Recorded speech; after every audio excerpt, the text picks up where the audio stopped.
हाय, hello, नमस्ते. कसे आहेत तुम्ही सगळे? आजची सकाळ ही खूपच छान होती. आकाश एकदम मोकळं-मोकळं होतं आणि हे आमची माडाची झाडं आहेत, जी घराच्या बाजूला लावलेली आहेत आणि खाली विहीर आहे.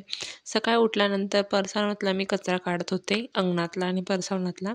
तर ते मी तुम्हाला दाखवते. हे समोर जे झाड आहे ते आंब्याचं झाड आहे आणि त्याच्या बाजूला सुद्धा या साईडला झाडं आहेत.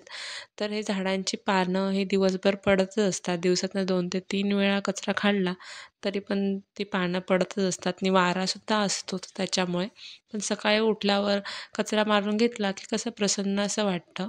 तर मी हा कचरा मारून घेते आणि आज मी तुमच्यासोबत माझ्या दिवसातले थोडेसे क्षण किंवा थोडासा टाईम मी तुम्हाला आज शेअर करणार आहे, की मी दिवसभरात काय-काय करते किंवा काही नाही ते. आणि तुम्हाला हा व्हिडिओ कसा वाटतो हे व्हिडिओच्या शेवटी तुम्ही कमेंट करून नक्की सांगा आणि चॅनलला सबस्क्राईब करायला विसरू नका. सबस्क्राईब करा प्लीज आणि सपोर्ट पण करा. व्हिडिओ आवडला तर लाईक नक्की करा. कचरा वगैरे काढून घेतला.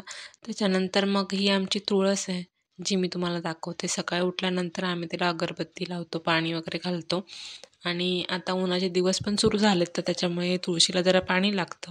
त्याच्यानंतर मग मी नाश्ता करायला घेतला. आज नाश्त्यामध्ये कांदे पोह्याचा बेत होता. तर त्यासाठी मी खोबरं किसते आणि काय माहिती आहे, कोकणामध्ये ना प्रत्येक गोष्टीत खोबरं लागतं.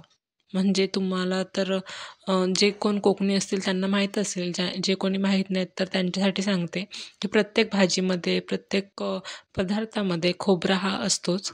तर त्याच्यामुळे कोकणामध्ये नारळाची झाडं जास्त आहेत आणि प्रत्येकाच्या घरोघरी तुम्हाला नारळाची झाडे दिसतील, कारण की त्याचा वापरसुद्धा जास्त असतो. त्याच्यानंतर मी सगळं चिरून वगैरे घेतलं, कांदा, मिरची वगैरे आणि मग मी कांदेपोहे बनवले.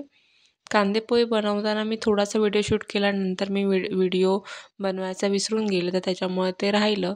नंतर मग आम्ही पाणी भरायला गेलो. ही आमची विहीर आहे, जी काठोकाठ भरलेली असते पावसाळ्यात आणि नंतर मग खाली-खाली होत जाते. तरी पण उन्हाळ्यापर्यंत असतं त्याच्यात जेमतेम तळाला पाणी.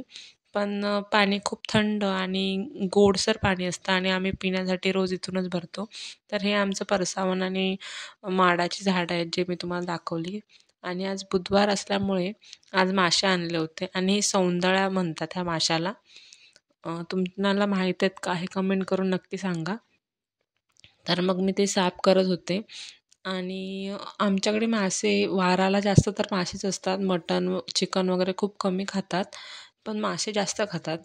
ऑब्व्हियसली कोकणी आहे म्हटलं मासे तर असणारच. पण तुम्ही कोणते कोणते मासे खाता ते पण नक्की सांगा. मासे वगैरे साफ करून घेतले. मग साफ करायला थोडा वेळ जातो, कारण की ते पूर्ण साफ करायचे असतात. आणि आज एकच मासा आणला होता, कारण की निवडणूकसुद्धा चालू आहे. आणि आज निवडणूकसुद्धा होती. त्याच्यामुळे जास्त मासे बाजारात नव्हते. फक्त नेमकेच होते. तर मग आज फक्त सौंदळ्याच आणल्या होत्या. मग मी मासे सगळे साफ करून घेतले आणि त्यातलेच मग थोडे आमटीसाठी काढले आणि थोडे फ्रायसुद्धा केले.